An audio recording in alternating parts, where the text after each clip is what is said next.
Dialysis चालू हुआ। कितने महीने डायलिसिस हुआ? 5 साल तक। क्या मानते हैं डॉक्टर भगवान का? नहीं, वो तो भगवान है ही ना। डॉक्टर ही तो भगवान है ना।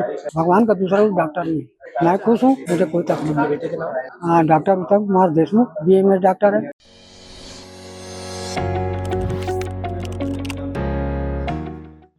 एक ऐसा काम जो नहीं कर सकते स्वयं भगवान, स्वेच्छा से अंगदान जो कर सकता है सिर्फ एक इंसान। नमस्कार। है ये कहानी इस जून की, जिस दिन था फादर्स डे। 16 जून को गुमान सिंह देशमुख ने अपने मंझले बेटे को दी एक नई जिंदगी। 65 की उम्र में दी अपनी एक किडनी और दिया एक अच्छे पिता होने का प्रमाण। सभी को नमस्कार। मेरा नाम उत्तम कुमार देशमुख है। मैं बालोद जिला के ग्राम गोडमरा का रहने वाला हूँ। मेरे बारे में कुछ आप लोगों की जानकारी देना चाहता हूँ। मैं 2019 में जब मेरे बॉडी का एक चेकअप करवाया, चेकअप करवाने के बाद मुझे ब्लड टेस्ट में जब रिपोर्ट आया तो मुझे पता चला कि मेरे क्रिएटिनिन लेवल बहुत सारा बढ़ा हुआ है और ब्लड में बहुत सारा फंक्शंस इधर से उधर हो गए हैं। तो मैं एक सोनोग्राफी का एडवाइस किया, जहाँ से मैंने ब्लड टेस्ट कराया वहाँ से। तो सोनोग्राफी में पता चला कि उनकी मेरा किडनी 85-95 के आसपास पूरी तरह से खराब हो चुका है। तो जीवन लीला पूरा समाप्त हो गया है। परंतु मैंने हिम्मत नहीं हारा और किसी डॉक्टर से मैं कंसल्ट किया। डॉक्टर के पास गए तो डॉक्टर ने बोला कि जब रिपोर्ट देखें तो बोला कि इस तरह के पेशेंट को किडनी डायलिसिस की जरूरत पड़ता है। तो उस समय डायलिसिस के बारे में तो सुना था जरूर, लेकिन डायलिसिस क्या होता है उनके बारे में नहीं सुना था। मैं सोचा था कि डायलिसिस होने के बाद मैं फिर से वो नया जीवन जी लूंगा बोल के। परंतु पता चला कि डायलिसिस कराना जरूरी है और मैंने डॉक्टर की सलाह के अनुसार डायलिसिस कराना शुरू किया। और उससे पहले मैं बता दूं कि डायलिसिस क्यों जरूरत पड़ा, किडनी क्यों खराब हुआ। तो मेरे को ब्लड प्रेशर की प्रॉब्लम था। ब्लड प्रेशर का दवाई मैं बीच बीच में खाते थे, परंतु रेगुलर नहीं खा पाता था और यही एक मेरी गलती हुई जिसके कारण मेरे किडनी को मैंने खो दिया। मैं चाहूंगा किसी भी पेशेंट को कि प्रॉपर्ली ब्लड प्रेशर और शुगर का जो ऐसा चीज है जिसके लिए आप प्रॉपर्ली जांच कराते रहिए और कंटिन्यू दवाई का उपयोग करते रहिए। तो मेरा 2019 अप्रैल से 2024 मई तक कंटिन्यू मैं डायलिसिस में रहा और इन 5 सालों में मैंने अपनी मौत और जिंदगी को देखा है। 5 साल में मैंने क्या क्या नहीं खोया है ये मैं जान सकता हूँ। 5 साल में शारीरिक रूप से तो मेरा खोया, मानसिक रूप से भी खोया मैं, और धन बल जो बोलता है वो सारा चीज मेरा निकल गया। 5 साल में मैंने अपने लाइफ, मेरे बच्चों की पढ़ाई लिखाई से लेकर मेरे घर के परिवार की परवरिश में भी बहुत फर्क पड़ा, क्योंकि मेरी स्थिति बहुत दयनीय हो गई थी। मैं कंटिन्यू डायलिसिस में था। ब्लड की कमी होना, सांस लेने में दिक्कत होना, बहुत सारी चक्कर आना, कमजोरियां आना, ये सारा चीज ऐसा लगता था कि अब तक जाने वाले हैं। बहुत सारा चीज ऐसा होता था, कई बार तो अनकॉन्शियस की स्थिति में पहुंच जाते थे, कई बार तो अनकॉन्शियस की स्थिति में हॉस्पिटल लेना पड़ता था। हॉस्पिटल आने के बाद, डायलिसिस होने के बाद पता चलता कि मैं हॉस्पिटल आया हूँ। ऐसे ऐसी चीजों से गुजरना पड़ता है डायलिसिस के पेशेंट को। न ठीक से खा पाता है शौक से, न तो पानी तो पी ही नहीं सकता, क्योंकि पानी उनके लिए जहर का काम करता है। कंटिन्यू मैं डायलिसिस में रहा, मौत और जिंदगी के बीच में मैं लड़ता रहा। बहुत सारी चीज लोग डॉक्टरों से मिलता रहा, बीच बीच में सलाह देते रहा है कि ये चीज खाना है, ये चीज नहीं खाना है। तो बहुत सारी चीज को प्रोडक्शन में मैं लिया था अपना। फिर कुछ दिन पहले एक मीटिंग हुआ हम डॉक्टरों का, उसमें डॉक्टर RK साहू सर से और डॉक्टर दारुका सर से मुलाकात हुआ और उस दिन दोनों सर से मैं मुलाकात किया, बताया कि सर मैं अभी डायलिसिस पेशेंट हूँ। तो हम लोग बैठ के चर्चा किया तो सर उम्र को पूछे कि ऐसा ऐसा है, आपका ट्रांसप्लांट क्यों नहीं कराते। तो मैं बोला सर इतना एफर्ट नहीं कर पाऊंगा कि मैं अभी ट्रांसप्लांट के लिए मैं तैयार हो पाऊँ। तो उन्होंने बताया कि हमारे यहाँ ट्रांसप्लांट की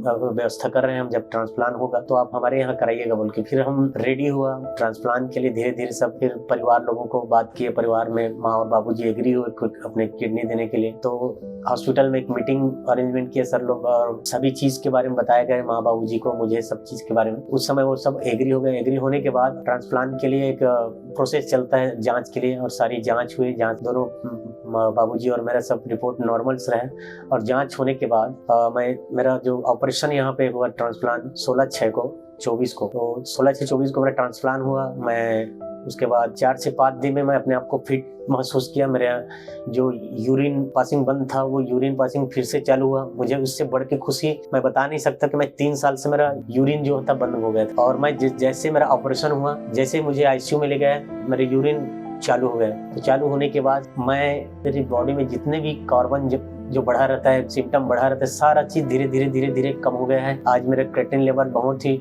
नॉर्मल स्थिति में पहुंच गया है। ब्लड सामान्य रूप से जितना होना चाहिए उतना ब्लड आ गया है और एक शरीर में एक नई जान आ चुका है। मैं 5 दिन के बाद बेड से अपना खुद उठ के चलना फिरना चालू कर दिया और आज के डेट में मैं अपने आप को फिट महसूस कर रहा हूँ। किसी प्रकार की कमजोरी नहीं है, किसी प्रकार की दुर्बलता नहीं है, खाने पीने में किसी प्रकार की रोक टोक नहीं है। सामान्य भोजन ले सकते हैं, सामान्य आहार हम ले सकते हैं। इसी प्रकार हम जैसे डायलिसिस के समय पानी के लिए हमें मनाही करते थे कि डायलिसिस के समय पानी नहीं पीना, जहर का काम करते हैं। अभी हम फुल मात्रा में जितना ज़्यादा हो सके 3 लीटर 4 लीटर 5 लीटर आपकी क्षमता के अनुसार जितना ज़्यादा उसके आप पानी पी सकते हो। और पानी पीना ही बेहतर है क्योंकि किडनी को अगर अब अच्छा रखना है तो पानी पीना बहुत ही ज़रूरी है। तो मैं सभी लोगों से अपील करना चाहूँगा, जितने लोग किडनी पेशेंट है, डायलिसिस में है, जैसे सीकेडी पेशेंट बोलते हैं, मैं सबसे अपील करूँगा डायलिसिस लाइफ से बढ़िया ट्रांसप्लांट के बाद जो लाइफ जी सकते हैं हम सामान्य व्यक्तियों की तरह, जैसे हमारा लाइफ पहले था वैसे ही हम अपना लाइफ पुनः हम जी सकते हैं और हम परिवार के बीच में हर लोगों से मिल सकते हैं, बात कर सकते हैं, पुनः हम वो चीज़ वापस ला सकते हैं हमारा ज़िंदगी फिर। तो किसी प्रकार की मन में भ्रांति ना रखें कि मुझे ट्रांसप्लांट में कोई कॉम्प्लिकेशन होगा, किसी प्रकार की कॉम्प्लिकेशन नहीं होगा। आप एकदम महसूस करोगे। मैं बता रहा हूँ, मैं खुद अपना व्यक्तिगत बता रहा हूँ, मेरे साथ जो हुआ है वो आज के डेट में मैं अपने आप को किसी प्रकार की कमजोरी या किसी प्रकार की सुस्त तो नहीं पाता हूँ। मैं अपने आप को एक स्ट्रॉन्ग पा रहा हूँ मैं। और मैं सभी से अपील करूँगा कि जितने भी हमारा जो डायलिसिस पेशेंट भाई है बहन है, सभी लोग इस चीज़ को ध्यान दें और बहुत ही अच्छे तरीक़े से यहाँ पे जो केयर हुआ है आरोग्यम हॉस्पिटल में, आरोग्यम मल्टी स्पेशलिस्ट हॉस्पिटल में, लगा ही नहीं कि मैं कहीं हॉस्पिटल में आया हूँ। ऐसा सेवा किया यहाँ के बच्चे लोग, बहन लोग जो ड्यूटी में थे, वो ऐसा लगता था कि घर में ही हूँ मैं। हर एक चीज़ों को, यहाँ तक कि खाना को भी अपने हाथों से खिलाते थे, दवाइयों को अपने हाथों से खिलाते थे। और यहाँ के जो सर है, surgeon sir RK Sahu sir, Daruka sir, उन्होंने तो बहुत देखभाल किया और आज तक फोन के माध्यम से, मैसेज के माध्यम से कंटिन्यू बात करते रहते हैं। सर लोग बहुत ही बेहतरीन सर है और ऑपरेशन के तो 3 से 4 दिन तक तो लोग सोए नहीं थे, मेरे पास ही बैठे बैठे पूरा रात को गुजारे है ना। बहुत ही बढ़िया केयरफुली हुए और बहुत बहुत धन्यवाद देता हूँ मैं कि ऐसा हॉस्पिटल जहाँ पे ऐसा लगा कि हम कहीं बाहर आए नहीं, ऐसा लगा कि हम अपने घर में एक रूम में बंद हैं। तो मैं बहुत बहुत धन्यवाद देता हूँ पूरा आरोग्यम हॉस्पिटल के पूरा